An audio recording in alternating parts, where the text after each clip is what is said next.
안녕하세요. 구글 클라우드 코리아의 커스텀 엔지니어인 정태일입니다. 오늘은 빅쿼리 기초와 최적화 방법에 대해서 발표를 하도록 하겠습니다. 먼저 빅쿼리가 생기게 된 저희 서비스의 기원, 그 다음에 기본적인 내용들, 그리고 이를 통해서 빅쿼리를 활용하거나 운영하는 데 있어서 중요한 최적화 과정들, 다양한 기법들을 설명드리고요. 오늘은 빅 시리즈인데 그 중에 빅쿼리를 중심으로 한 머신러닝이라든지 다양한 서비스들에 대해서 살펴보도록 하겠습니다. 먼저 빅쿼리를 이해하기 위해서는 빅데이터 서비스에 대해서 알아야 되는데요. 구글에서는 어떻게 빅데이터 서비스들을 관심을 가지고 발전시켜 왔는지를 설명드리도록 하겠습니다. 먼저 데이터 파이프라인이 있고요. 데이터 파이프라인이라 하면 수집, 저장, 분석이라는 크게 세 가지 필러를 중심으로 중간에 변환 처리, 그다음에 분석된 데이터를 활용하는 머신러닝이나 시각화 등 이런 관점이 있고요.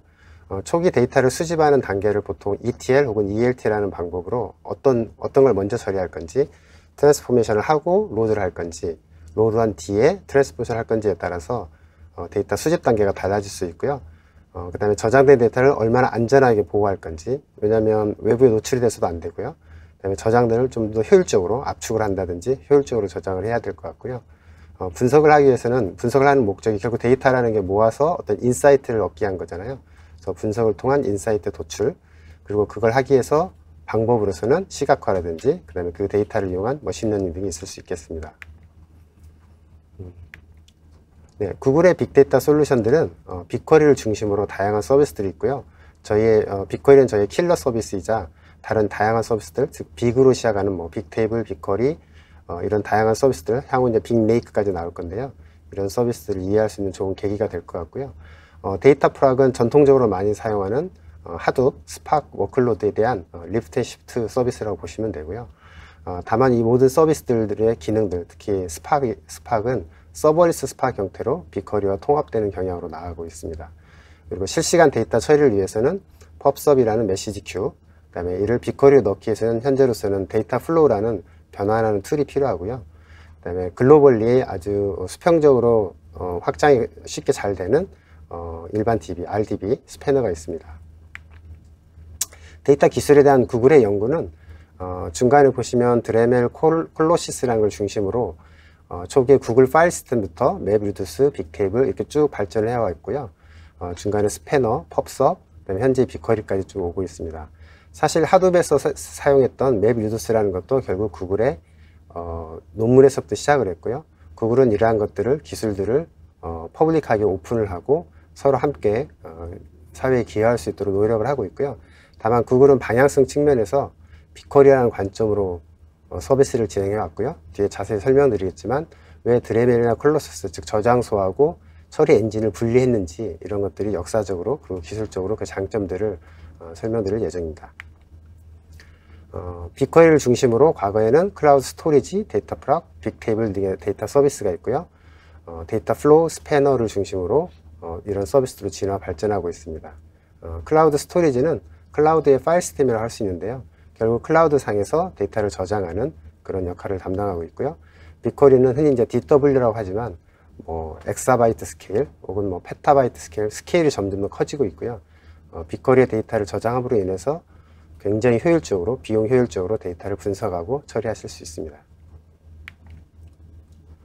전체적인 데이터, 저희 구글의 데이터 애널리틱스 플랫폼을 수집, 저장, 분석이라는 세 가지 필러를 중심으로 설명드리면, 수집에서는 스트리밍 데이터를 처리하는 펍섭, 그다음에 데이터 트랜스포 서비스, 그다음에 저희 지금은 이제 이름이 오퍼레이스 스위트로 바뀌긴 했지만 스택 드라이브 로깅 같은 서비스가 있고요. 그다음에 온프레임 데이터를 옮길 수 있는 스토리지 트랜스퍼 서비스가 있습니다. 스트리밍 데이터 처리하는 데 있어서는 데이터 플로우, 그다음에 하드웨어의 리프트 서비스인 리프트 시프트 서비스인 데이터 프락, 그다음에 데이터 전처리에 필요한 데이터 프랩, 그다음에 데이터 플로우 같은 서비스의 그 오픈소스 형태인 아파치 빔이 있습니다. 데이터 퓨전이라는 ETL, ELT 기능을 하는 서비스가 있고요.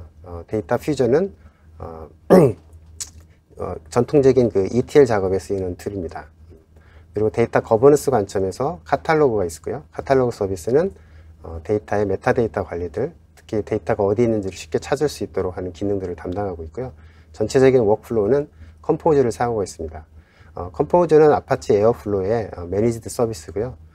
에어플로우를 직접 사용하셔도 되지만 저희 구글의 매니지드로 된 형태의 서비스로서 컴포저를 사용하실 수 있습니다. 컴포저는 저희 GK 기반으로 만들어져 있습니다. 계속 말씀드리지만 저희 킬러 서비스인 빅쿼리는 클라우드 스토리 데이터를 빅쿼리로 넣으실 수도 있고요. 여기서 구체적으로 설명은 드리지 않지만 클라우드 스토리 데이터와 빅쿼리 데이터를 페더레이션 하는 형태로 데이터를 사용하실 수 있고요. 이거는 향후 궁극적으로 멀티 클라우드로 진화 발전할 때는 타 클라우드 밴드의 오브젝트 스토리된 데이터도 하나의 어떤 통일된 관점에서 분석을 하실 수 있습니다. 분석 관점에서, 특히 고급 분석 관점에서는 여러 가지 다양한 클라우드 AI 서비스가 있고요.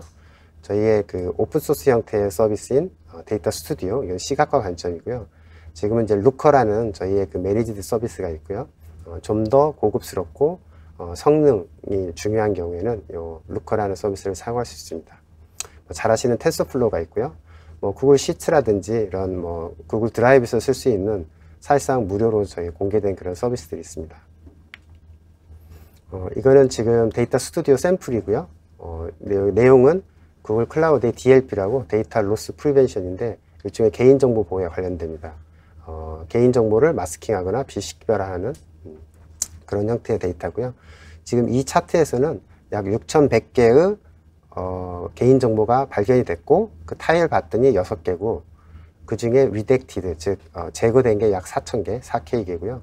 그 6개 카테고리를 봤더니 이메일 주소라든지 크레딧 카드 넘버라든지 로케이션 정보, 그 사람의 이름, 심지어 전화번호, 그다음에 이 경우 이제 미국 데이터인데 그 스테이트, 현재 거주하고 있는 지역에 대한 정보가 포함되어 있습니다.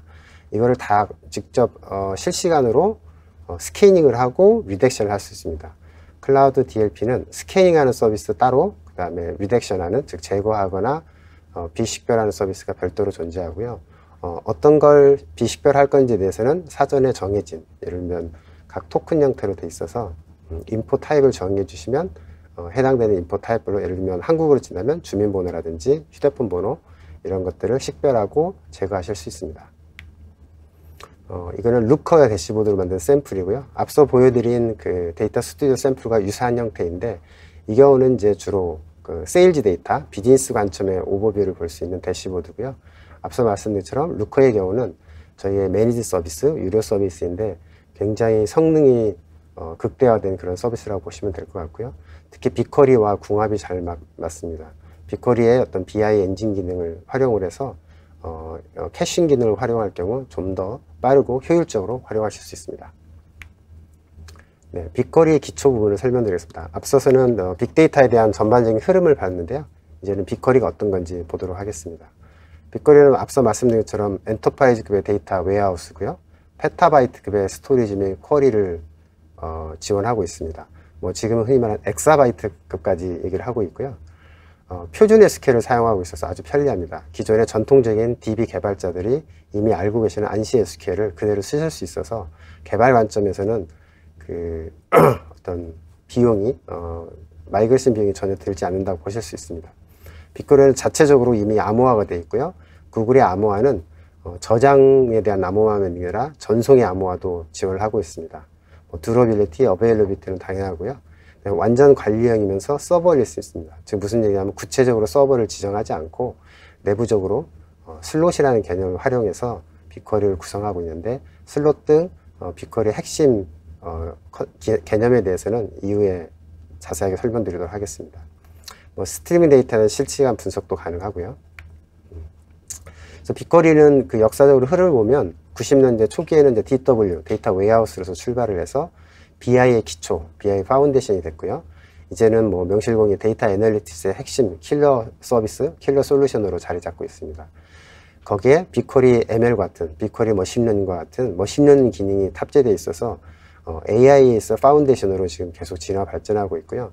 빅쿼리 머신러닝은 뒤에서도 설명하겠지만 빅쿼리는 데이터를 다른 곳으로 이동하지 않고 그 자체적으로 바로 머신러닝 기법을 도입할 수 있습니다. 초기에는 모델이 그리 많지 않았는데 지금 아주 다양한 모델들을 지원하고 있고요. 전통적인 머신러닝에서 쓸 수 있는 웬만한 그런 모델들을 다 지원하고 있어서 일단 빅쿼리 내에 있는 데이터만으로 전체적으로 머신러닝 관점에서 어떤 인사이트가 있는지를 파악하시고 좀 더 딥다이브 하거나 딥러닝, 좀 더 구체적인 머신러닝을 활용하고 싶으시면 전문 솔루션이나 서비스로 데이터를 이동해서 모델을 만드실 수 있습니다. 빅쿼리는 완전 관리형 서비스로 분석에만 집중할 수 있습니다. 무슨 얘기냐면 운영에 대해서 전혀 신경 쓸 필요가 없고요. 저희 구글이 인프라 관리 및 운영에 대해서는 다 책임을 져주고요.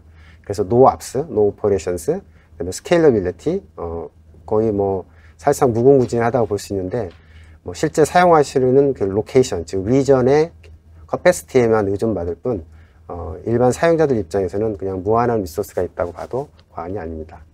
뭐 비용은 타의 추정을 불허할 정도로 굉장히 저렴하고요. 솔직히 저희는 빅쿼리를 저희 구글 클라우드에 미끼 상품이라고 할 정도로 굉장히 TCO 측면에서도 유리한 솔루션입니다. 아주 쉽게 사용할 수 있고요. 그 얘기는 아까 앞서 말씀드린 것처럼 표준 SQL을 사용하고 있고요. 빅쿼리의 경우도 초기에는 그 레거시 SQL, 즉 전통적인 자체 SQL이 있었는데, 물론 표준 SQL 아주 흡사합니다.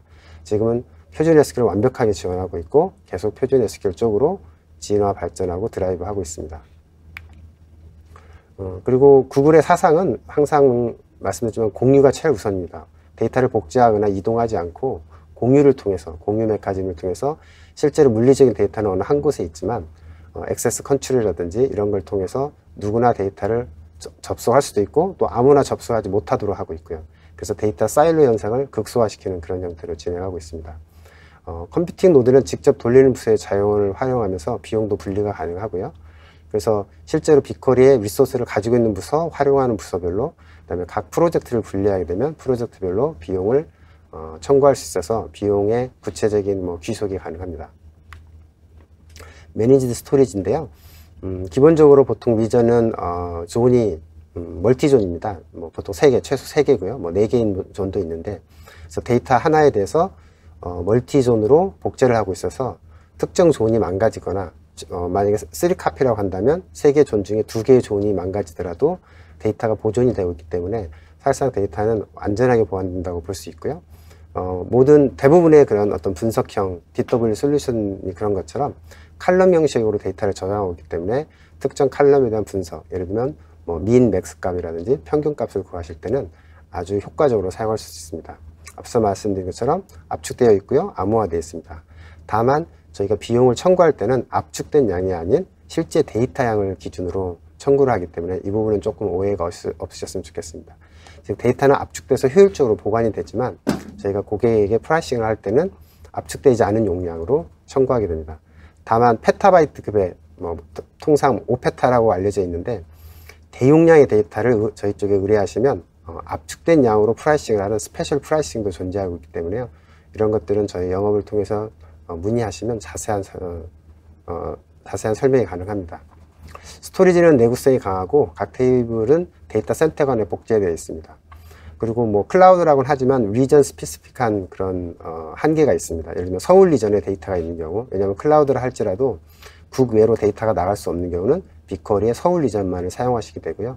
만약에 미국 리전에 빅쿼리가 필요하시면 별도로 미국 리전에 빅쿼리의 인스턴스를 만들어서 활용하는 그런 형태입니다. 그냥 해당 프로젝트를 만들고 데이터를 보관하시면 되고요. 리전 간의 데이터 이동은 별도의 작업이 추가적으로 필요합니다. 동적 할당이 가능한 이유는 앞서 말씀드린 것처럼 컴퓨팅과 스토리지 노드가 분리되어 있습니다.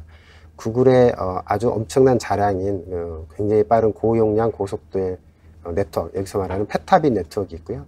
이 페타빗 네트워크를 통해서 스토리지와 컴퓨터가 분리되어 있음에도 불구하고 전혀 지장 없이 마치 하나로 바로 가까이에 연결되어 있는 것처럼 사용하시는데 전혀 지장이 없고요. 12나인스의 두러빌리티, 즉 99.999%라는 강력한 그 내구성을 보장하고 있고요. 내부적으로 분산되어 있고 당연히 복제가 되어 있고요. 그래서 스트리밍 인제스가 오던 아니면 벌크 로딩, 즉 배치성의 어떤 데이터가 몰려오던 빅쿼리는 처리가 가능하고요. 빅쿼리의 최대 장점 중에 하나인 앞서 말씀드린 것처럼 로드에 따른 비용은 별도로 받지 않습니다. 그래서 만약에 기존의 전통적인 DW의 ETL 로드가 약 30%라면 30% 정도의 비용을 일단 절감하고 시작을 하실 수 있습니다. 하이 어베일러빌리티는 당연한 거고요. 그 외 SQL 2011에 해당하는 안시 SQL, 표준 SQL 컴플라이언트 하고요. REST API 형태로 지원이 되고요. 웹 UI가 있습니다. 물론 CLI로도 지원이 됩니다. 클라우드의 모든 기능은 당연히 CLI로 되는데 CLI로 지원되는 기능 중에 대부분의 기능이 웹 UI 형태로 구글 클라우드 컨솔에 구현이 되어 있고요. 극히 일부 기능에 한해서만 그 GUI로 구현이 안 되어 있을 수 있거든요. 근데 그건 저희가 계속 캐치업하고 있기 때문에 크게 염려하지 않으셔도 될 것 같습니다. 다양한 뭐 라이브러리를 지원합니다. 클라이언트 라이브러리, 여러 가지 랭귀지 라이브러리를 지원하고요. 네, 워크로드 매니지먼트를 위한 빅쿼리 주요 요소들을 설명드릴 건데요. 이걸 설명드리기 전에 제가 간단한 데모를 보여드리도록 하겠습니다. 잠시만 기다려 주십시오. 네, 지금 보여드린 화면은 구글 클라우드 컨솔이고요. 통상 이 메뉴에서 빅쿼리를 쭉 찾아 내려갈 수도 있는데 급하실 때는 이렇게 직접 서치를 하셔도 됩니다.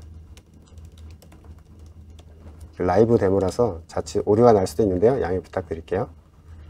네, 빅쿼리를 들어가시고 저는 이 빅쿼리에 뭐 쿼리하는 기능, 이 SQL 에디터에서 데이터를 조회하거나 이런 걸 보려는 건 아니고요. 빅쿼리에 아까 말씀드린 그 워크로드 매니지먼트를 하기 위한 커패시티 관리. 왜냐하면 빅쿼리에서는 운영하기 위해서는 빅쿼리 슬롯을 약정을 하고 약정된 슬롯을 가지고 레저베이션을 통해서 적절하게 프로젝트에 어사인을 해가지고 활용하는 게 굉장히 중요하거든요. 그래서 그걸 먼저 보여드리고 이거에 대한 이론 등을 장표를 통해서 설명드리도록 하겠습니다. 먼저 커패시티 매니지먼트의 핵심인 슬롯을 구매할 건지 말 건지, 빅쿼리의 핵심이 아까 슬롯이라고 했잖아요. 이 슬롯에 대한 설명은 나중에 자세히 드릴 건데요. 먼저 슬롯 구매를 하겠습니다. 슬롯 구매를 하기 전에 내가 어떤 리전에서 구매할 건지를 이 로케이션을 통해서 확인할 필요가 있습니다. 제 경우 일단 서울 리전으로 하겠습니다. 서울 리전을 찾고요. 네, 여기 있습니다. 항상 이 작업들을 하실 때는 로케이션이 어딘지를 확인하실 필요가 있습니다. 한 가지 아쉬운 점은 로케이션이 여기 가운데 이쪽에 있었으면 좀 더 가시성이 좋았을 것 같다는 생각을 개인적으로 하고 있는데요. 그리고 이제 슬롯을 구매하겠습니다. 슬롯 구매 시에도 이 로케이션 정보가 나오고 아마 앞서서 서울 리전을 선택했기 때문에 지금 디폴트로 들어가 있고요.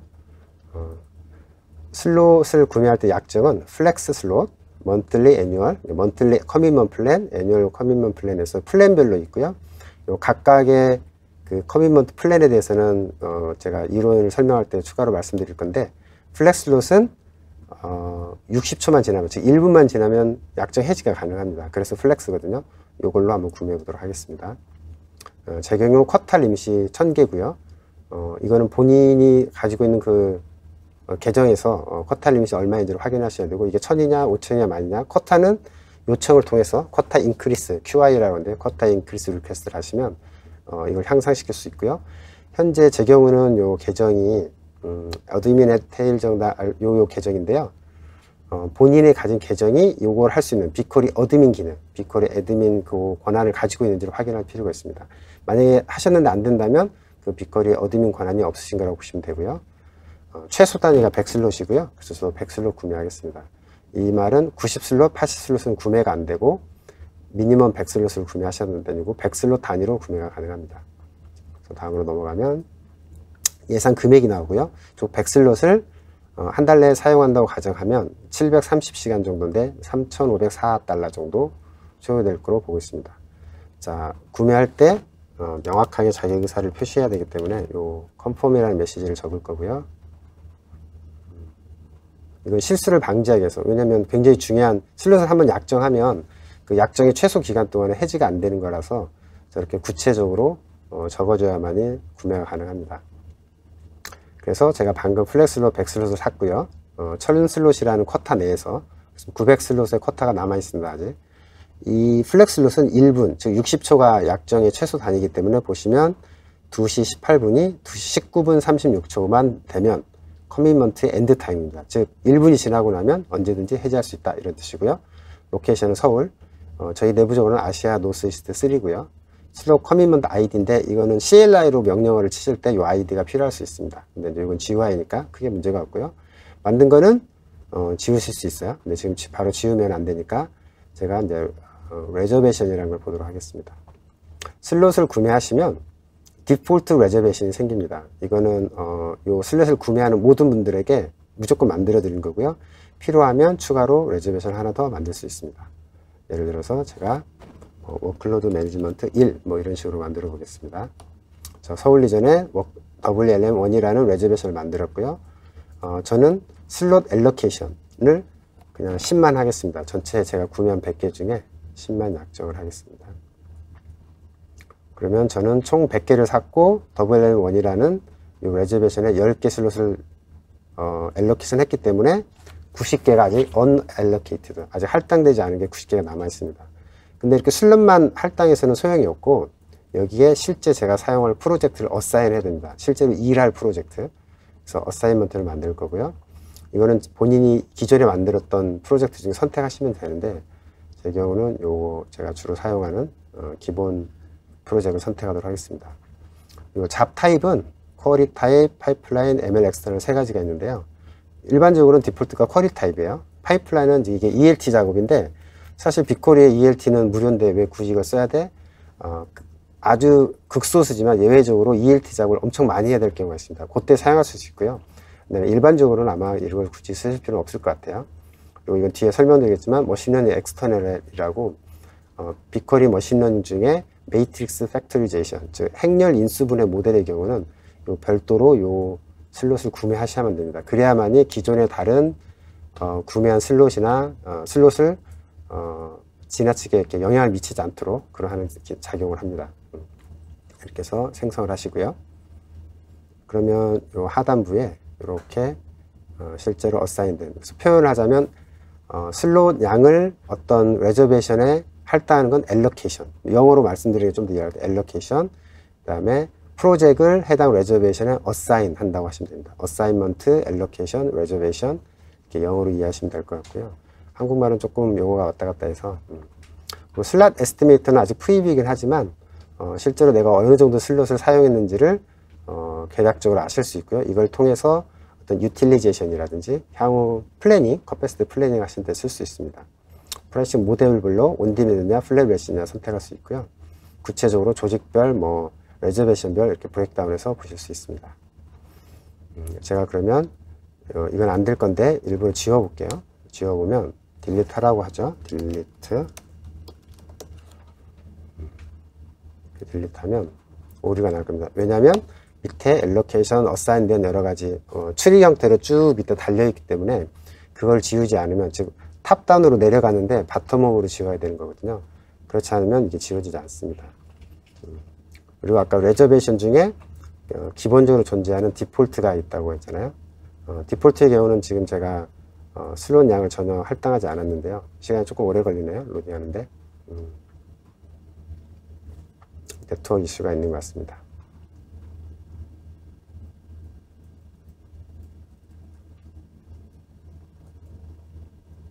네.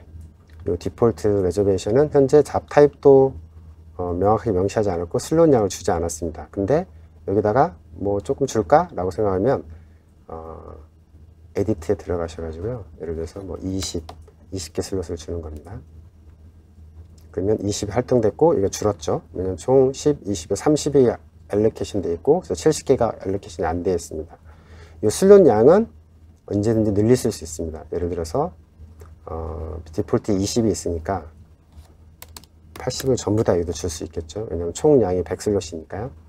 그러면 unallocated 슬롯은 전혀 없고 총 100슬롯에 80, 20 이렇게 분배가 되어 있습니다.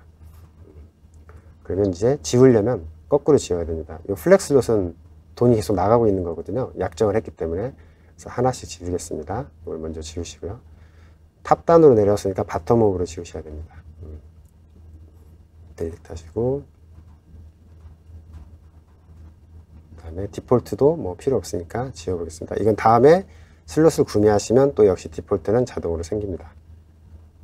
딜리트 하시고, 자, 이게 다 딜리트 됐으면 요 플렉슬롯 구매하신 거 100슬롯 전체 양은 삭제가 될 겁니다. 다만 삭제도 굉장히 심각한 일이니까 반드시 이렇게 컨퍼메이션 메시지를 넣어야 되고요. 네, 이 전체적으로 워크로드 매니지먼트 관점에서 빅쿼리 슬롯을 어떻게 구매하고 어떤 플랜들이 있고 용어들, 예를 들면 레저베이션, 엘로케이션, 어사이먼트를 이해하셨다면 제가 다음 장표에서 설명드릴 내용들을 쉽게 이해할 수 있을 거라고 생각합니다. 그러면 발표 자료로 넘어가도록 하겠습니다. 네, 빅쿼리의 워크로드 매니지먼트. 워크로드 매니지먼트는 사실 워크로드를 붙였으면 영어로 업무 타입, 업무 형태가 되기도 하는데 이 경우는 이제 업무의 부하를 어떻게 관리할 건지. 그래서 앞서서도 잠깐 말씀드렸지만 보통 임팔라 하둡 같은 경우는 어드미션 컨트롤이라고 하더라고요. 네, 그리고 뭐 쿼리 큐 기능 혹은 프라이오리티 기능, 우선순위를 어떻게 매길 건지 그런 기능들과 관련이 있고요. 요 워크로드 매니지먼트를 이해하기 위해서는 굉장히 중요한 요소가 있습니다. 빅쿼리의 슬롯, 그다음에 아까 조금씩 제가 설명을 드렸는데 요금제가 있고요. 슬롯은 가상 자원이에요. 가상 CPU고 아주 구체적으로 얘기하면 CPU와 메모리와 네트워크의 복합 가상 자원입니다. 즉 한 슬롯은 그 안에 일정량의 CPU와 일정량의 메모리와 어떤 네트워크 자원이 포함되어 있고요. 네트워크는 일단 무시한다고 치고 CPU와 메모리만 생각하시면 되는데 통상 1GB 정도의 메모리하고 하나의 가상 코어, 즉 온프렘의 하나의 가상 코어가 슬롯으로 치면 한 2슬롯 정도 됩니다. 이거는 뭐 무슨 이론적인 수치가 있는 건 아니고 저희가 휴리스틱하게 파악한 정보고요. 그래서 통상 물리코어 한 코어가 두 개의 가상 코어라고 하는데 이것도 물론 뭐 물리코어의 성능에 따라 다르긴 해요. 하나의 가상 코어는 2슬롯이라고 보시면 되고요. 그래서 온프렘의 물리코어가 1000코어가 있다면 곱하기 4를 하면 4000 슬롯이 필요한데 다만 ETL 작업이 30%라고 하면 30% 정도의 업무 부하를 빼고 7000 슬롯 정도가 실제로 필요한 그런 그대로 옮긴다고 가정했을 때 데이터를 추정을 하실 수 있습니다.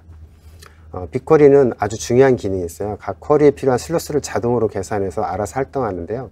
그림 2에서 보시는 것처럼 쿼리가 페어하게 스케줄링이 됩니다. 그래서 어떤 쿼리에 얼마만큼의 리소스가 필요한지를 빅쿼리가 스스로 알아서 처리를 하고요. 구체적으로 말씀드리면 동적으로 자동 할당되고 만약에 남는 자원이 있으면 땡겼을 때 원래 필요한 그 해당 레저베이션, 원래 할당 아까 30, 20 제가 할당을 했잖아요. 내가 할당하게 30이면 30을 안 쓸 때는 빌려줄 수 있지만 내가 필요할 때는 언제든 그 30은 기본적으로 가져와다 쓰는 겁니다. 그거를 페어 스케줄링 형태로 자동적으로 하고 있고요. 요금제는 주문형 요금제와 정액 요금제가 있는데 주문형 요금제는 그냥 아무런 약정 플랜을 가입하지 않으시면 기본적으로 주문형 요금제고요. 이 경우 최대 2000 슬롯까지를 쓰실 수 있습니다. 즉 2000 슬롯을 약정한 거하고 온디맨드 2000 슬롯의 차이점은 2000 슬롯을 약정하시면 약정된 2000 슬롯은 내가 쓰던 안 쓰던 내 거고 언제든지 쓰실 수 있습니다. 근데 주문형 요금제 2000 슬롯은 쓸 수 있는 권리가 2000개지만 만약에 특정 시점에 해당 리전에 빅쿼리 슬롯이 굉장히 많이 요구된다면 우선순위에서 떨어질 수 있습니다. 하지만 그 커패시티 플래닝 관점에서 리소스를 확보해 두고 각 고객한테 페어하게 저희가 배정을 하기 때문에 일시적인 딜레이는 발생할 수 있지만 심각한 문제는 없을 거고요. 그다음에 이런 많은 슬롯을 사용할 요구가 있을 경우는 사전에 영업을 통해서 말씀드리면 저희가 커패시티를 계속 늘려나가고 있습니다. 정액 요금제는 보통 플랫 레이트 프라이싱이라고 하는데요. 초간, 월간, 연간 크게 세 가지가 있고요. 앞서 보셨던 것처럼 플렉스 슬롯, 먼틀리 플랜, 애뉴얼 플랜 요 세 가지가 있습니다. 요 약정의 핵심은 플렉스 슬롯은 1분, 즉 60초만 지나면 해지할 수 있다. 월간 약정은 한 달만 지나면 해지할 수 있다. 연간 약정은 1년만 지나면 해지할 수 있다. 단 연간 약정의 경우는 리뉴얼 플랜이라는 갱신 플랜을 반드시 작성하셔야 하고요. 만약에 작성하지 않으시면 기본적으로 먼슬리 플랜이라서 1년 지나고 아무런 액션을 취하지 않으면 일단 먼슬리 플랜으로 전환이 됩니다. 대신에 먼슬리 플랜은 한 달만 지나면 약정을 해지할 수 있기 때문에 만약에 13개월째는 해지를 하실 수 없지만 14개월 차부터는 해지를 하실 수 있습니다. 다만 미리 사전에 리뉴얼 플랜을 적절하게 작성하시는 게 좋고요. 그냥 1년만 쓰고 안 쓰겠다라고 하면 온디맨드로 넘어가는 거고 통상 제가 가이드 드리는 건 플렉스 슬롯 형태로 리뉴얼 플랜을 만들어 두셨다가 플렉스 슬롯은 60초만 지나면 언제든지 해지가 가능하기 때문에 플렉스 슬롯을 쓰시다가 정말로 내가 약정할 필요가 없다고 판단되시면 온디맨드로 전환해서 쓸 수 있습니다. 참고로 플렉스 슬롯은 온디맨드의 한 80% 정도 수준의 가격이고요. 뭐 연간 약정 비용을 1이라고 가정하면 월간 약정은 한 1.5배, 플렉스 슬롯은 한 1.8배 정도 된다고 보시면 됩니다. 온디맨드는 약 2배 정도 비용이고요. 다만 이게 정확한 건 아니고 그냥 휴리스틱하게 추정하는 거니까 이걸 참고하시면 될 것 같습니다. 지금 말씀드린 빅쿼리의 슬롯 요금제는 앞으로 설명드릴 워크로드 매니지먼트, 특히 빅쿼리의 레저베이션 기능을 이해하시는데 아주 중요한 거니까 꼭 기억을 하시고요. 프라이싱 컴포넌트는 빅쿼리는 크게 분석 비용하고 저장 비용 두 가지가 있습니다.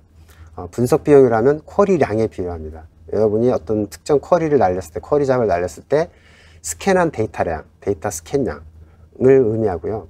그래서 그 쿼리가 현재 내가 저장한 데이터를 전부 다 스캔한다면, 물론 그건 뭔가 쿼리문을 잘못 짠 거긴 했지만 그 스캔한 양만큼 데이터량을 청구하는 거고요.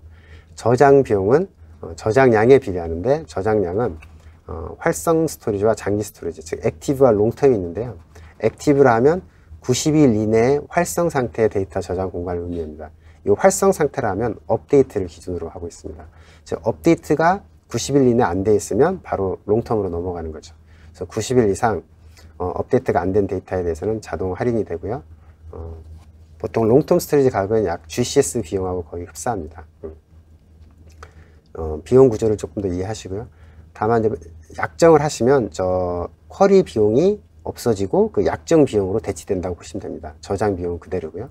그다음에 아까 말씀드린 5페타급의 대용량 저장하실 때는 별도의 스페셜 디스카운트 프로그램이 있어서 압축된 비용으로 프라이싱을 하는 별도의 프라이싱 플랜이 있습니다.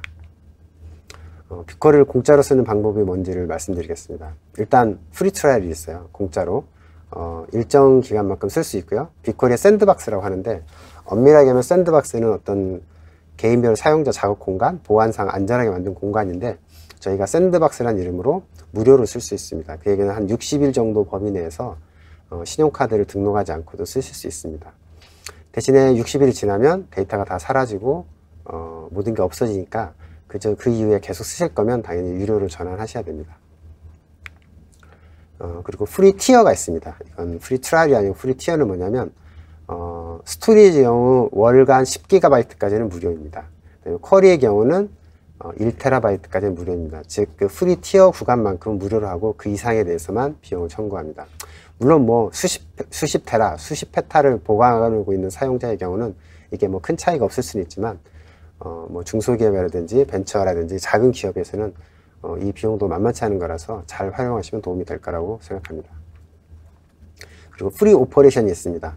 아까 말씀드린 것처럼 ETL, 즉 로딩 비용은 무료입니다. 그에 뭐 카피라든지 엑스포트라든지 비용은 해당 오퍼레이션에 맞는 적절한 비용들이 들어가 있습니다. 그래서 요 프리 오퍼레이션도 잘 활용을 하시면 효율적으로 빅쿼리를 사용하실 수 있습니다.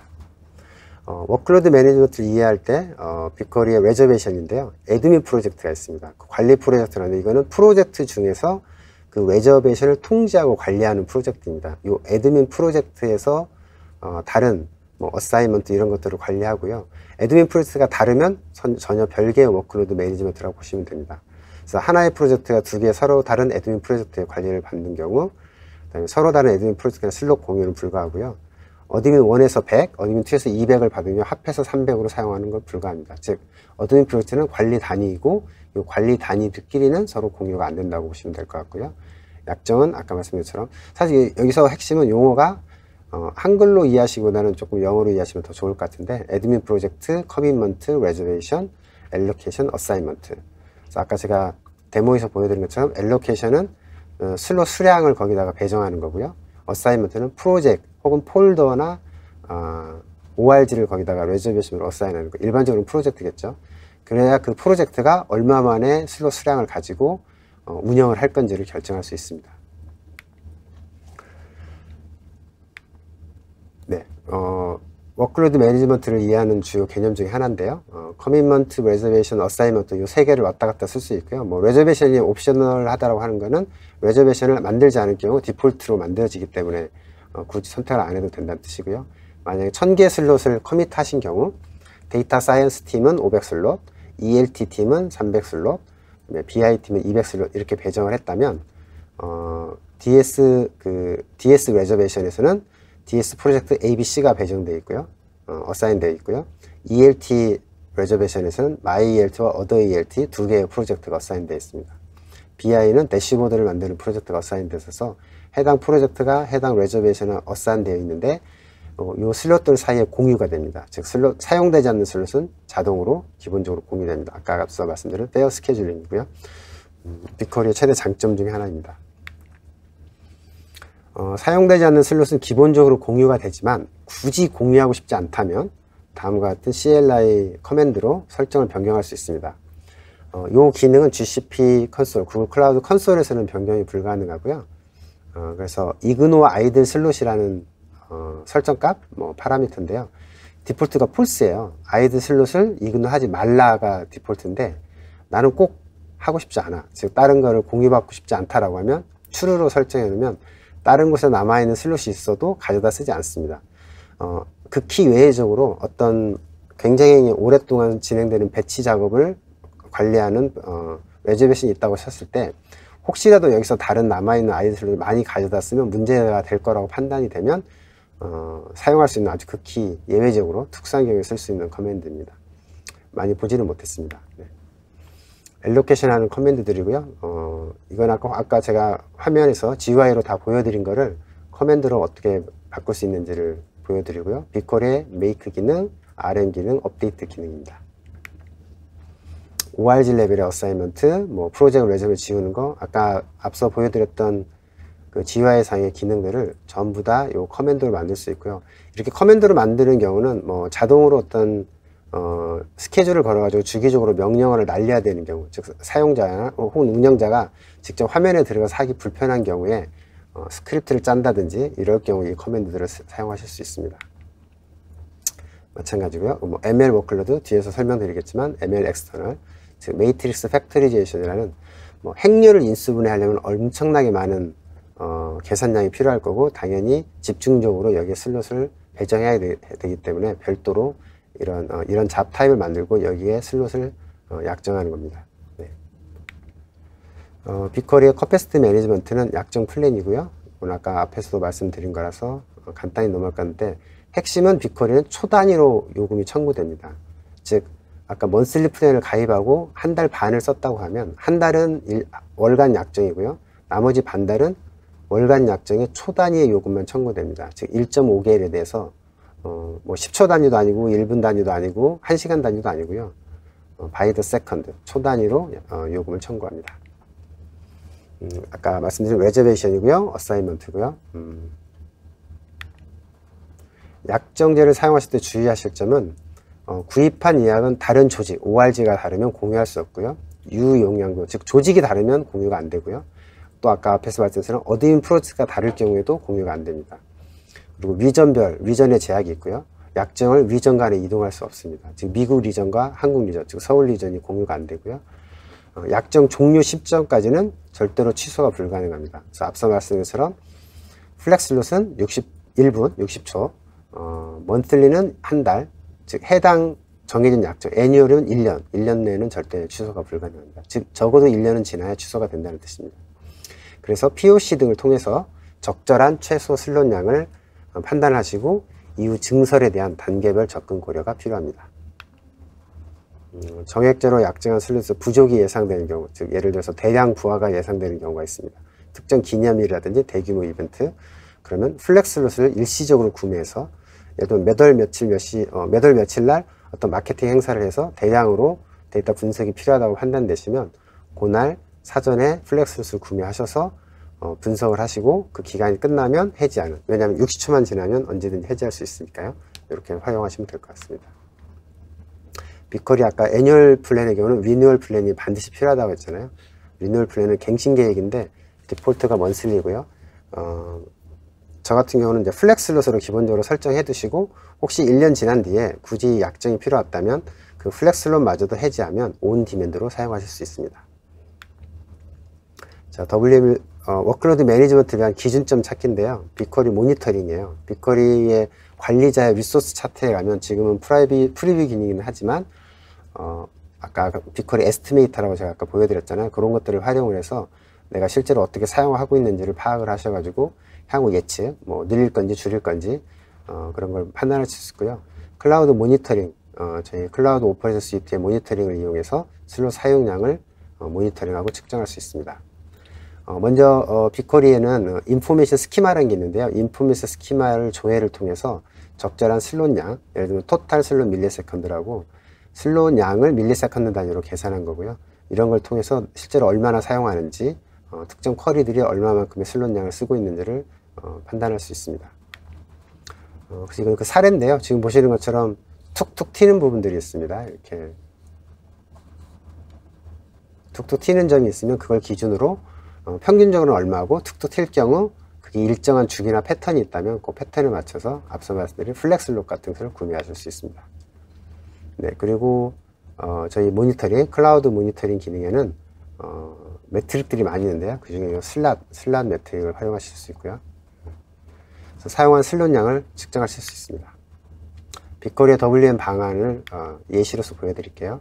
일단 기준점을 찾으시고요. 모니터링을 통해서 기준점을 찾으시면 일단 정액정의를 통해서 기본 슬롯을 예약을 하고요. 그 다음에 특정 시점에 대량의 부하가 예상이 될 경우 플렉슬롯 계획이라든지 물론 온디맨드도 적절히 활용할 수 있습니다. 이 경우 기준 2를 보시면 평균적으로 이 정도 약 1000슬롯 정도는 쓰는 형태고요. 다음에 피크 타임이 일시적으로 툭툭 튈 때 최대 3000슬롯까지 활용을 하는 그런 예입니다. 그래서 1000슬롯을 기준으로 기준 1, 2000슬롯 정도는 플렉슬롯으로 필요할 때 구매했다가 피크 타임이 끝나면 해지하는 그런 형태 기준 2 이렇게 보시면 될 것 같습니다. 그래서 이건 하나의 예시고요. 뭐 org.edp.xyz.co.k라는 어떤 조직이 있다고 가정하고 그 조직에 엔터프라이즈 데이터 플랫폼 ABC가 있는데 일단 다 서울 리전이라고 가정을 할게요. 200슬롯, 300슬롯, 500슬롯 이렇게 어사인이 되어 있는데 요 세 개의 부서가 어떻게 활용할 건지, 즉 슬롯이 엘로케이션 되어 있는데 부족할 경우는 플렉슬롯을 어떻게 활용할 건지를 하나의 예시로서 보여드리고 있습니다. 이거는 아까 앞에 설명드린 내용 이미 설명을 드렸네요. 넘어가도록 하겠습니다. 이게 이제 새벽 3시에 프로젝트 D 내에 있는 중요한 워크로드 수행이 필요할 경우에 디폴트로 1000슬롯이 있고 BI에 1500슬롯이 있고 베스트 애프터로 30슬롯이 있다고 가정하고 그 다음에 온디맨드로 사용하는 프로젝트 F가 있을 경우 예약 간의 프로젝트가 이동할 수 있고요. 슬롯이 전환되고 유의 슬롯은 자동으로 공유되는 그런 하나의 시나리오를 보여드리고 있습니다. 즉 오버나이트, 즉 심야에 배치로서 1000슬롯을 쓰고 있는데 어떤 BI 작업을 하기 위해서 1500슬롯을 쓰고 있는데 만약에 BI 작업이 없다면 요 1500슬롯을 야간 배치가 땡겨다 쓸 수 있고요. 그 다음에 30슬롯 정도는 그때그때 필요할 때 누군가가 일시적으로 애독성으로 쿼리를 날리고 했는데 이것도 사용하지 않는다면 역시 서로 땡겨다가 공유해서 사용할 수 있습니다. 이게 빅커리의 그 페어 스케줄링을 갖는 아주 강력한 기능이고요. 이럼에도 불구하고 부족한 경우에는 플렉슬롯을 통해서 언제든지 구매하고 60초만 지나면 해지할 수 있는 그런 플랜을 사용하실 수 있습니다. 슬롯 구매 및 해지, 플렉슬롯 관련돼서 해지하는 것을 커맨드로 제가 보여드린 예시고요. 이건 이제 스크립트를 짜시거나 뭐 API 콜을 하실 때 그 어떤 배치 작업을 하셔야 되잖아요. 그때 활용하실 수 있도록 안내를 드리고자 이렇게 예시를 보여드렸습니다. 자, 그럼 구글의 머신러닝을 설명드릴 건데요. 구글의 머신러닝, 왜 머신러닝을 설명드릴 거냐면 이 빅커리에는 머신러닝 기능이 있습니다. 빅커리 머신러닝으로 보통 저희가 줄여서 BQML이라고 하는데 도대체 구글에서는 머신러닝을 어떻게 접근하는지를 보여주는 핵심적인 키워드가 저는 이거라고 생각하거든요. 그 이유는 모든 사람의 차량의 정비사가 될 필요는 없습니다. 하지만 차량을 운전할 줄 안다면 어디든 가실 수 있죠. 뭐 갑자기 고장이 날 경우 정비의 도움을 받아야 될 수는 있긴 하지만 정비를 이해하고 있으면 더 도움이 되겠지만 내가 굳이 정비 기술을 모르더라도 적절하게 차량을 운전하는 기술을 알고 있다면 충분히 활용이 가능하잖아요. 머신러닝도 마찬가지입니다. 핵심적인 내용들을 다 일일이 이해하지 않더라도 데이터를 알고 있고 데이터를 어떻게 활용하는지를 안다면 차량을 운전할 수 있는 것처럼 머신러닝을 쓸 수 있다. 또 쓸 수 있게 해드리겠다가 저희 구글의 머신러닝에 대한 뭐 전략이고 어프로치라고 저는 생각합니다. 이거는 뭐 AI, ML, DL을 이해하기 쉽게 하기 위해서 가장 큰 게 AI, 그 다음에 중간이 머신러닝, 그 다음에 딥 뉴럴 네트워크를 사용하는 딥러닝이 있고요. 이건 대부분 아실 것 같은데 이걸 일단 머리에 염두에 두시고요. 어떤 종류의 머신러닝 문제가 있을 때 어떻게 해결할 거냐, 저 구글은 어떻게 이거를 접근하는가를 보여주는 장표인데요. 뭔가 그 일을 누군가 대신해 줄 수 있으면 얼마나 좋을까요? 그런 관점에서 고양이인지 개인지를 이해하는 그런 API들은 이미 구글이 다 만들어 놨습니다. 이건 지네릭 태스크이고 코딩도 필요 없고 프리트레인드, 뭐 좀 다르게 말하면 레디메이드 된 그런 API들이고요. 그 API를 활용하시면 이게 고양이야 개야 정도는 맞출 수 있습니다. 하지만 그 고양이가 우리 집 고양이인지 남의 집 고양이인지 혹은 이 고양이가 해피한지 언해피한지 이런 걸 알고 싶다면 본인이 가지고 있는 데이터로 커스텀하게 코딩을 해서 트레이닝을 해야 됩니다. 물론 그것도 도움을 주기 위해서 저희가 AutoML을 썼어요. 활용을 하고 있습니다. 로우 코딩 혹은 거의 노 코딩에 가깝고요. 말 그대로 오토메이티드 머신러닝이죠. 좀 더 정교하게는 텐서플로우나 AI 플랫폼을 이용해서 커스텀하게 코딩을 하셔야 돼요. 즉 데이터만 주면 구글은 트레이닝을 통해서 원하시는 일을 할 수 있도록 도와드릴 수 있습니다. 그걸 설명드린 거고요. 뭐 스피치 투 텍스트라든지 텍스트 투 스피치 같은 간단한 API들이 이미 다 만들어져 있습니다. 다만 본인 회사에 꼭 필요한 어떤 스피치 투 텍스트라든지 이런 관련된 전문 트레이닝이 필요하시면 별도의 데이터를 가지고 트레이닝을 하시면 됩니다. 그거를 API 형태로 만들어서 노출시키면 서비스가 가능합니다. 제가 오늘 뭐 버텍스 AI를 설명드릴 건 아닌데 빅쿼리 머신러닝이 어디에 포지셔닝 하고 있는지를 설명드리기 위해서 전체적인 버텍스 AI의 큰 요약, 서머리 차트를 하나 만들었고요. 참고로 버텍스 AI는 예전에는 AI 플랫폼 유니파이드라는 이름으로 불렸고 기존의 AutoML, AI 플랫폼 이런 다양한 서비스들을 하나로 모은 거고요. 그래서 그냥 전통적인 거를 클래식이라고 하면 이건 유니파이드 버전인데 그거에 대한 리브랜딩이라고 보시면 됩니다. 그래서 지금은 이제 버텍스 AI라는 용어만 기억하시면 구글의 AI는 구글 클라우드 AI는 버텍스 AI구나 라고 이해하시면 되고요. 정형 데이터를 처리하는 건 일단 정형 데이터야 빅쿼리 데이터가 있어 그럼 무조건 빅쿼리 머신러닝을 먼저 쓰시고요. 이걸 좀 더 정교하게 훈련 시간이 적어도 좀 걸리긴 하지만 정교하게 예측을 하거나 뭐 리그레션 같은 걸 하고 싶으면 AutoML 테이블로 옮기시면 됩니다. 통상 훈련 시간이 1시간 이상 걸리는 거라고 저희가 얘기하는데 즉 구조적 데이터들은 이렇게 처리하시고요. 비구조적 데이터, 흔히 말하는 비정형 데이터는 기존에 만들어진 프리트레인드 모델, 앞서 설명드린 머신러닝 API들을 활용하시거나 AutoML을 통해서 트레이닝을 하시면 됩니다. 상대적으로 코딩량이 적은 AutoML이 있고 뭐 커스텀 모델, 커스텀 트레이닝을 하시고 싶으시면 AI 플랫폼을 이용해서 커스텀 코딩을 하시면 됩니다. 참고로 버텍스 AI 메뉴에 가시면 BQML이나 머신러닝 API들은 없습니다. 이건 별도로 있고요. 특히 빅쿼리 머신러닝은 별도의 메뉴가 있는 게 아니고 빅쿼리 SQL 에디터 콘솔 안에서 커맨드 SQL 문으로 처리가 가능합니다. 이 예시는 뒷부분에서 설명드리도록 하겠습니다. 시간이 별로 없어서 조금 빠르게 진행하겠습니다.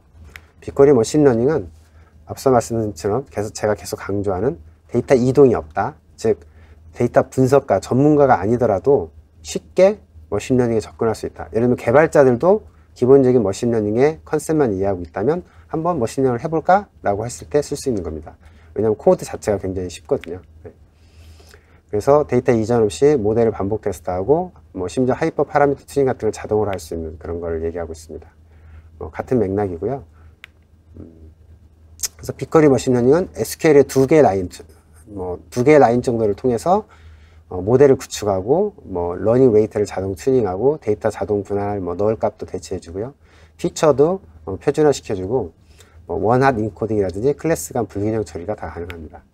대부분 다 자동으로 되어 있습니다. 그래서 요 예시에서 보여드린 것처럼 create or replace 모델 그냥 create만 하면 기존 모델이 있으면 에러가 나겠죠. 그래서 만약 있다면 replace 하라는 뜻으로 create or replace 모델하고 모델명을 적는데 모델명은 프로젝트 id.dataset.model 이런 형태로 적으시면 됩니다. 즉 빅쿼리 안시 SQL로 통일되면서 모든 구분자는 점으로 표현하고 있고요. 레거시 SQL에서는 프로젝트 아이디 때문에 콜론을 쓰기도 했는데 지금은 굳이 그렇게 쓰지 않으셔도 됩니다. 그래서 이 경우는 이제 리니어 리그레션이고요. 그래서 레이블을 넘버 오브 트립스로 가정하고 밑에 셀렉트문을 통해서 데이터를 가져온 다음에 이 모델을 만들고요. 프로젝트 네임이나 넘버는 사용이 불가능하고요. 반드시 프로젝트 아이디를 쓰셔야 됩니다. 네. 이 경우는 지금 모델 타입이 리니어 리그레션입니다. 그래서 예측하는 모델이고요. 그 모델 만들어진 모델을 가지고 프리딕션 하는 겁니다. 데이터를 가져다가 실제로 프리딕션 하는 그런 걸 보여드리고 있고요. 빅쿼리의 지원 기능 예상 로드맵은 사실 이미 많은 것들이 나와 있습니다. 뭐 예측, 분류를 통해서 지금 K-이미지 클러스터링, 그래서 매트리스 팩토리제이션, 뭐 심지어 텐서플로우에 있는 모델도 임포트 해가지고 쓰실 수도 있고요. 뭐 전체리 기능도 포함되어 있고요. 보시는 것처럼 전형적인 신텍스예요. create model if not exist 존재하지 않으면 만들어라.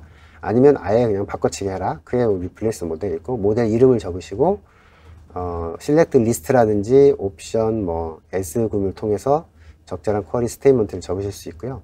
모델 타입은 여기 보시는 것처럼 리니어 리그레션, 로지스틱 리그레션, K-민즈, 매트릭스 팩토리제이션을 포함해서 아리마 플러스까지, 즉 아리마 모델까지 다 지원이 가능하고요. 뭐 딥러닝, DNN이라든지 부스티드 트리 리그레서 같은 뭐 부스터 모델도 다 지원하고 있습니다. 빅쿼리 지원 기능 모델의 예시인데요. 뭐 심플한 거, 예측 모델의 리니어 리그레션, 그다음에 로지스틱 리그레션이라고 뭐 클래시피케이션 같은 거죠. 이진 분류, 뭐 0, 1, 0, 1, 2 이렇게 구분하는 정도, 다중 클래스 포함해서요. 그래서 뭐 레벨을 뭐 하이, 미디엄, 로우, 낮은 값, 중간 값, 높은 값 이렇게 구분하는 멀티 클래스가 있고요. 단순히 그냥 0, 1, 뭐 고, 저, 높고 낮고 이런 식으로 두 개만 분류하는 경우도 있고요. 이해가 나오는데 뭐 매출 데이터를 예측하는 경우는 리니어 리그레션, 이메일을 일반 혹은 스팸으로 분류하는 건 이진 분류, 그다음에 이메일을 스판, 일반, 그다음에 굉장히 중요한 이메일 이렇게 분류할 때는 다중 클래스 모델을 쓸 수 있습니다. 요거는 이제 바이너리 멀티 클래스를 좀 더 다른 각도에서 설명을 드린 건데요. 앞서 설명드린 거랑 유사하니까 넘어가도록 하겠습니다. 참 약간 특이한 점은 이제 슈퍼바이즈드 러닝 말고 언슈퍼바이즈드 러닝, 즉 답을 가르쳐 주지 않았는데 알아서 요 트레이닝을 통해서 분류하는 것, 대표적인 게 클러스 트레이닝이겠죠. 어떤 밀집되어 있는 것끼리 서로 묶어 놓으면 얘들은 군집이 다르구나, 얘는 흔히 말하는 뭐 끼리끼리 논다고 하잖아요. 같은 유사한 것끼리 모아두는 그런 모델이 될 수 있을 것 같습니다. 네, K-민즈 클러스터링 그래서 고객 세분화, 세그멘테이션 등에 사용하고요.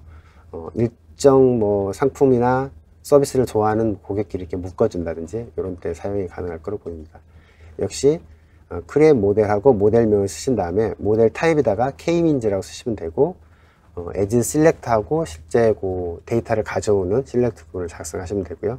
프리딕트, 이벨리엣 이런 걸 통해서 모델이 적절하게 만들었는지 평가도 하실 수 있고요. 뭐 피처 관련된 여러 가지 정보도 있습니다. 행렬 일수분해, 뭐 매트릭스 팩터리제이션이라는데 이건 앞서 말씀드린 것처럼 별도의 ML 엑스터널이라는 타입을 통해서 슬롯을 배정을 받아야 되고요. 그래서 다른 슬롯, 약정된 슬롯을 같이 쓰실 수 없어서 별도로 구매를 하셔야 됩니다. 행렬 일수분해에는 굉장히 많은 계산량이 필요해서 이런 별도의 작업이 필요할 거로 보입니다. 텐서플로우 모델을 가져올 수 있어요. 이것도 아주 획기적인데요. 모델 타입에 텐서플로우로 쓰시고 실제 그 모델에 있는 구글 클라우드 스토리지에는 GSC / 한 다음에 해당 경로를 적으시면 그 모델 정보를 가져다가 불러들여서 활용을 하고 있습니다. 다시 한번 정리드리면 빅쿼리 머신러닝에서 지원되는 모델들은 뭐 클래시피케이션, 리그레션, 그다음에 기타 등등 모델들이 있고요. 그중에 특히 유의하실 거는 레코멘데이션을 많이 쓰는, 추천에 많이 쓰는 매트릭스 팩터리제이션이 있고요. 반드시 약정에서 쓰셔야 된다는 거, 요거 염두에 두시면 될 것 같습니다. 잡타입의 ML 엑스터널은 요거 이제 커맨드 제가 앞에 보였던 걸 다시 한번 적어봤는데요. ML 엑스터널이란 특별한 잡타입을 빅쿼리 커맨드를 통해서 만들고 그 다음에 레저베이션을 보여주거나 업데이트하는 그런 명령어입니다. 급하게 제가 여기까지 왔는데요. 퀴즈를 내도록 하겠습니다.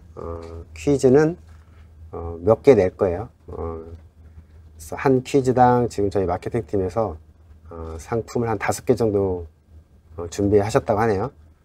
정답은 가능한 한 영어 원어로 하시는 분을 우선순위로 하겠지만, 부득이한 경우 한글로 답을 주셔도 저희가 정답이 적절하면 맞은 걸로 해드리겠습니다. 그래서 선착순 5명입니다. 빨리 해주시고요. 별로 어렵지 않아요. 제가 일부러 객관식으로 안 했고요. 주관식으로 문제를 만들었고요. 가능한 한 빨리 우선 답을 주시는 분을 선정하도록 하겠습니다. 퀴즈 1번. 퀴즈 1번이라는 얘기는 2번도 있다는 뜻이겠죠. 빅쿼리 약정 요금제 플랫 레이스에서 1분, 즉 60초만 지나면 해지 가능한 요금제는 무엇입니까?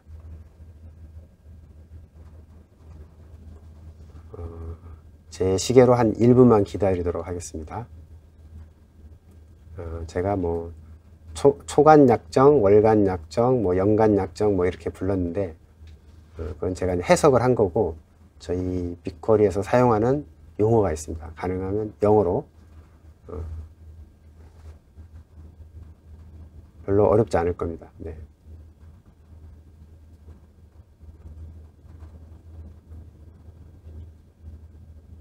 혹시 5분 다 선착순 들어오셨나요?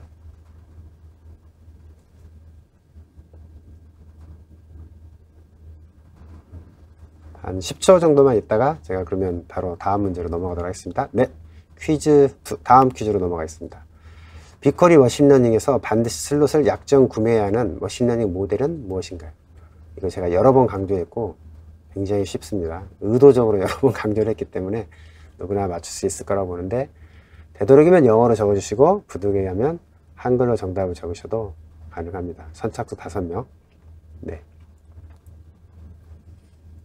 오늘 설명드릴 양이 많아서 제가 조금 말을 빠르게 하고 급하게 진행했는데, 몇 가지 중요한 컨셉만 정확히 이해하고 가신다면 오늘 발표를 들으시고 큰 도움이 되실 거라고 믿습니다. 즉 슬롯이 뭔지, 그 중에 꼭 약정 구매해야 되는 슬롯이 뭐고, 슬롯을 왜 약정을 해야 유리한지, 온디맨드 대비 뭐가 다른지, 뭐 슬롯의 컨셉이 뭔지, 슬롯은 CPU와 메모리와 저희의 페타빗 네트워크, 가상 자원들을 종합적으로 부르는 아주 획기적인 컨셉이라는 거. 그 다음에 빅쿼리가 페어 스케줄링을 통해서 속된 말로 알아서 다 해준다. 즉 사용자들은 뭐 나한테 리소스가 얼만큼 배정되는지를 신경 쓰지 않아도 그 레저베이션을 통해서 적절하게 배정이 되어 있으면 기본적으로 레저베이션에 할당된 엘로케이트된 슬롯은 활용하고, 부족하면 다른 쪽에 남아있는 것을 가져다 쓴다. 즉 클라우드의 그 스케일러빌리티, 플렉서빌리티를 극대화시킨 그런 저희 구글 클라우드의 킬러 서비스라는 걸 명심하시면 큰 도움이 되실 걸로 생각합니다. 혹시 5명 다 하셨나요? 네네. 다 된 것 같네요. 그러면 제 강의를 마치도록 하고요. 다음 강의는 저희 빅 시리즈의 넥스트, 빅 레이크를 포함한 저희가 빅쿼리를 중심으로 빅쿼리 머신러닝 좀 더 성장해 나가는 저희 빅 시리즈 아주 큰 서비스들이 있거든요. 무궁무진합니다. 앞으로 나올 것들이 엄청 많고요. 저희 하재님께서 요 다음 세션에서 저희의 미래, 현재 멀티 클라우드를 지향하는 저희 서비스들을 어떻게 아우를 건지에 대해서 자세하게 설명드릴 예정입니다. 감사합니다.